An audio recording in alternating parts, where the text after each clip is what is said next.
Assalamualaikum warahmatullahi wabarakatuh. Perkenalkan, nama saya Ahmad Juwaidi dengan NIM akhir 192 akan mempresentasikan PPT makalah yang saya ambil dari skripsi mahasiswa program S2 tentang usul fikih dan maqasidus syariah.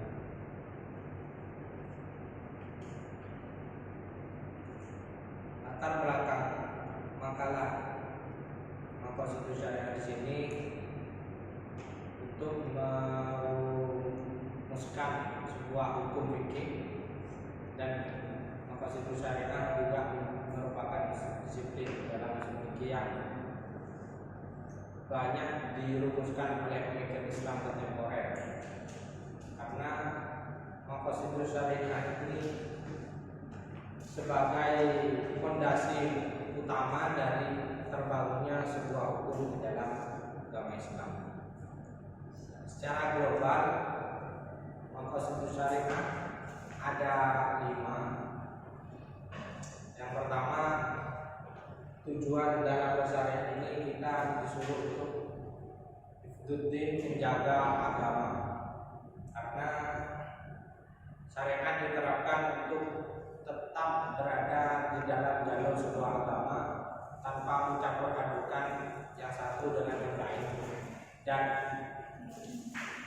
juga menjadi tren yang mengarahkan seseorang dalam berakidah atau berpaham dalam agama.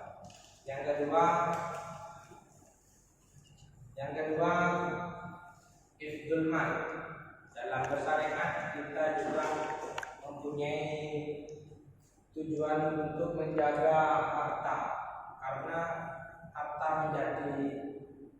menjadi lantaran utama untuk berjalannya suatu kehidupan. Hal itu bisa kita lihat dalam perekonomian, dalam sistem kenegaraan ekonomi, karena agama tanpa adanya ekonomi juga tidak bisa terlaksana dengan baik. Yang nomor 3, hifdzul irdi, menjaga kehormatan masing-masing setiap pemegang agama untuk melakukan keyakinan dan ajaran agamanya dengan baik dan sempurna, harus terjaga semua kehormatan agar membedakan seseorang yang beragama dengan ateis ataupun dengan makhluk yang selain manusia, hewan atau sejenisnya. Di dalamnya tidak ada tujuan hifdzul irdi, tidak ada kehormatan yang berbeda. Yang nomor 4, hifdzul nasli, menjaga keturunan. Menjaga keturunan di sini demi keberlanjutan populasi kehidupan manusia yang menjalankan akidah atau syariat dengan benar. Yang terakhir, hifdzul akli, menjaga pola pikir yang benar dalam semua agama.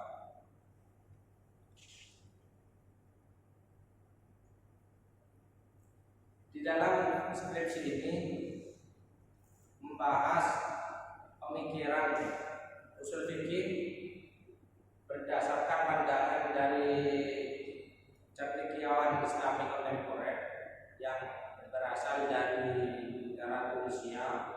Beliau mempunyai nama lengkap Profesor Dr. Nuruddin bin Mukhtar Al-Khatimi. Beliau lahir pada tanggal 18 Mei 1963 Masehi di kota Tallinn, Tunisia, dan juga beliau menjadi direktur besar di bidang maqasidus syariah Universitas di Sofia, Tunisia, Timur Tengah. Jadi pemikiran beliau yang secara singkat dibahas menjadi suatu skripsi bahan penelitian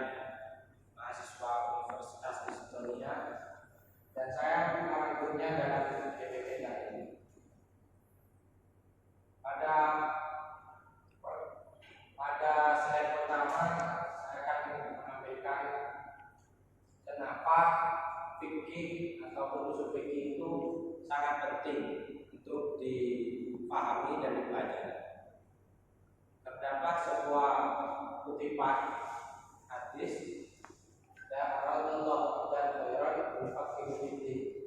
Ketika hamba itu dikehendaki menjadi orang yang baik, niscaya akan dibantu untuk memahami di dalam agama.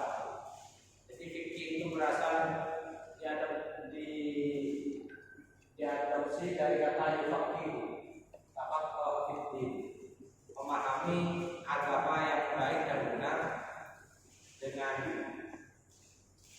dengan unsur-unsur fikih yang sudah diterangkan dalam banyak kitab. Saya tidak menjelaskan fikih karena di sini bukan ranahnya. Saya menjelaskan usulnya akar dari semua fikih yang menjadi tunjangan utama dalam beristinbat atau mengambil fikih.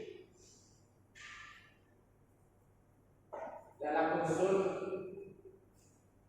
ada dua hal yang perlu diketahui. Satu, kaidah usul fikih, yakni terkait kaidah-kaidah pembangunan dasar sebuah fikih. Yang kedua, maqasid syariah tadi, tujuan-tujuan dalam syariat.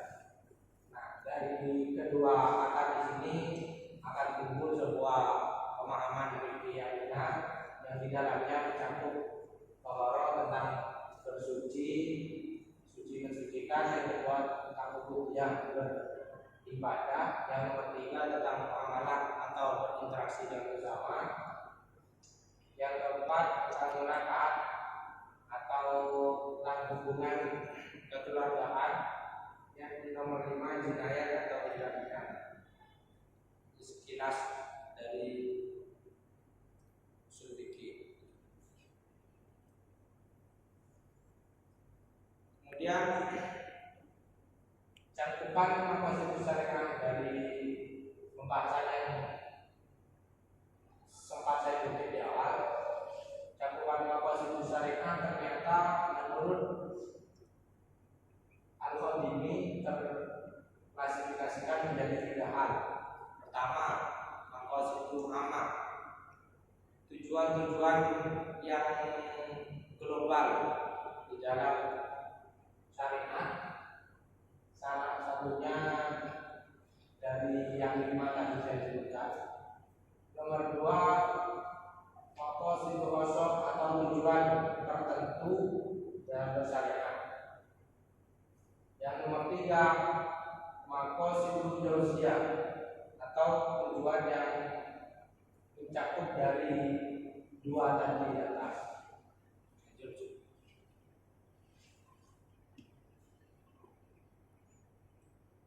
Untuk penggunaan maqasidus syariah di sini tergolongkan menjadi 3. 1,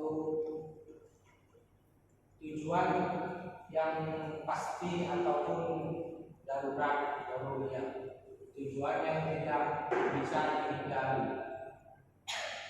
Contohnya seperti dalam sebuah kasus pidana, mau tidak mau si terduga atau pelaku ini harus berani bertanggung jawab terhadap korban, karena hal semacam itu jelas merugikan si pihak korban. Di situ tidak dalam tindak kriminal tidak ada namanya hifdzun nafsi, hifdzul mal. Tidak terjaganya sebuah jiwa seseorang, tidak terjaganya harta seseorang, dan yang lain-lain. Maka tujuan semacam ini mengajak menimbulkan sebuah kaidah baru, namanya maqasidul daruriyah, tujuan yang harus terpenuhi di saat itu juga. Kalau dijabarkan lebih dalam lagi, kita bisa melihat di dalam jinayat slide sebelumnya.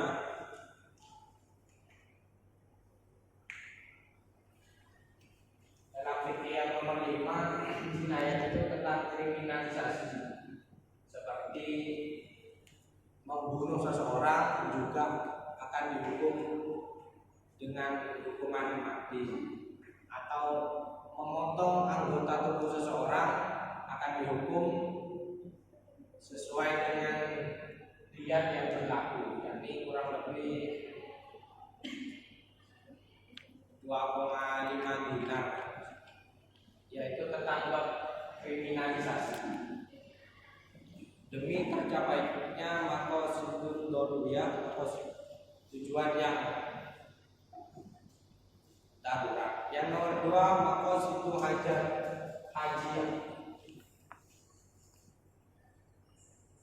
Yang nomor 2 ini levelnya agak tidak terlalu urgent tapi dibutuhkan. Ini tujuan-tujuan yang diperlukan oleh manusia sebagai mana kodratnya. Saya kasih contoh di sini bab munakahat, bab pernikahan. Untuk demi terjaganya populasi manusia, maka di dalam syariat dicetuskan hukum pernikahan antara laki-laki dan perempuan berdasarkan hadis ataupun Al-Quran. Bisa saya kutipkan salah satunya. Di dalam hadis ada penyebutan tanah salu fa inni ubahikum bikumul umam yaumal qiyamah. Wahai umat muslim, kalian hendaknya saling menikah laki-laki dan perempuan, dan hendaknya memiliki keturunan, karena kelak umat ini yang akan dibanggakan oleh baginda Nabi Muhammad sallallahu alaihi wasallam. Jadi ini salah satu contoh maqasidul hajiyah yang ada di dalam pemikiran Al-Fadhimi tadi. Selanjutnya yang nomor 3, maqasidul tahsiniyah, tujuan-tujuan yang sekunder yang juga diperlukan dalam syariat. Seperti saya contohkan, sesama manusia kita harus bersikap baik dan ramah, bermoral yang baik, karena hal itu akan menjadikan hubungan lebih harmonis antar sesama. Di dalam sebuah hadis dikutipkan, ittaqullaha isma'kunta wa idis sayyi'ati khaliqin nas bi khuluqin hasan. Bersikaplah kalian terhadap manusia siapapun itu dengan perilaku yang baik. Ini salah satu contoh kecil maqasidul tahsiniyah.